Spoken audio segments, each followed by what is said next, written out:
Hello friends, and thank you so much for coming back to the garden. Today I wanted to show you what our garden beds look like. Wow, our garden beds look like right now.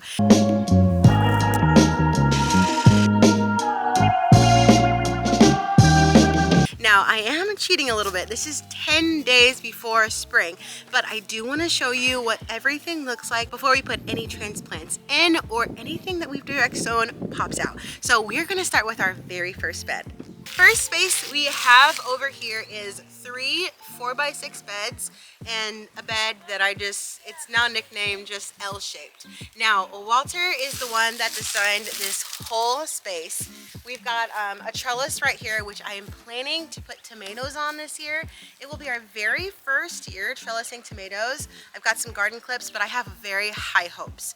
Now, this is gonna work really well if you have indeterminate tomatoes. If you've got bush, then I would not recommend you trellising them. Now, if you have seen our how to maximize your garden space, and I have already told you and laid out everything that we are planting right in these spaces. Best things that you can do for yourself is to write out a garden plan. Now, currently, all I can see is last year's garden, but I know that inside, I've got a plan for what everything is growing. So here we grew tomatoes right here. Now, there is a video on the channel about us staking them. I would never probably stake them like that again if they were indeterminate. That trick works really well for bushing tomatoes. But right here we had our tomatoes, we had basil down below, and we had nasturtium on the end. Now this bed right here was for our carrots. This year I think I'm gonna put some brassicas there, some chives, and some onions are definitely gonna go like all around in this bed. Now, everything can change, okay? But my vision is right here is probably gonna be some brassica or some onions. Hi! Now, this is one of the larger spaces in this area. And if you actually can see real close, we've got some carrots that I sowed late fall. I'm gonna pick them. They'll be in another video. We'll actually see what they look like and if it actually worked. But right here, I'm also gonna do a lot of leeks, a lot of onions, and probably our peppers will live right here for right now. So this right here is dedicated to okra. Now, I've got 2 varieties of okra this year. I've got like our normal heavy hitter that we did last year, but I also have a red okra variety, which I am very excited to try. One of the cool things about growing your own food is that you can like grow such a colorful plate. So it's gonna be really nice to see the contrasting like colors of the green and the red on fried, on stewed. It's good. It's so good.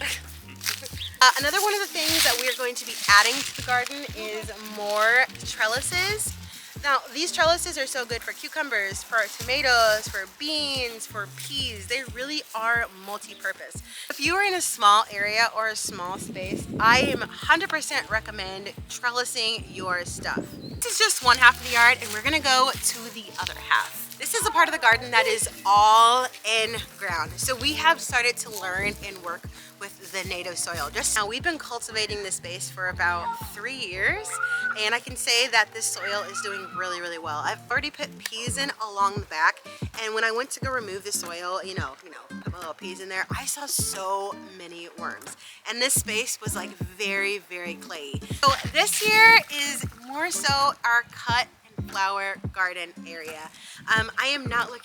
We are not looking to become cut flowers, but I do. We're not looking to become cut flowers. I am a beautiful flower. Envision this space to be blooming with flowers. So I'm thinking long, tall zinnias, cosmos. I have a beautiful sugar and spice marigold, and I am just so excited to see everything grow in here. I have a vision to hopefully be able to like give these flowers out to people downtown and just like brighten their day. Now, if these don't live, it is okay, because this is one of our first years actually dedicating a space to flowers.